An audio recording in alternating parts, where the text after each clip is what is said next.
In this video today, we will see how to airdrop from iMac to iPhone or from iPhone to iMac so that you can wirelessly receive documents. Now for that one, what we will do is at first we will go to our iPhone.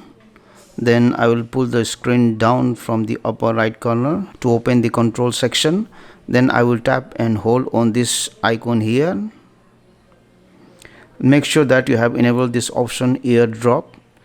If it is disabled, then what you do is tap to enable and select either contacts only or for everyone for 10 minutes. So let me select this option, everyone for 10 minutes. So once you do it, we will see what to do in our iMac. Now in my iMac, what I will do is I will click on this go button here. Then I will click on this airdrop. Your phone should be automatically detected, but make sure that your phone is on and it is not locked. If your iMac is not able to find your phone, what you can do is you can click here and then select everyone. So once your iMac finds your iPhone, then what you do is drag and drop the photo that you want to transfer, like this one.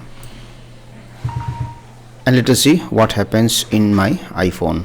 So once I drag and drop photo on the top of the iPhone, you can see that the photo has been received in our iPhone. So where you will find this photo is you will find inside the gallery of your iPhone. For example, let me go to this photos.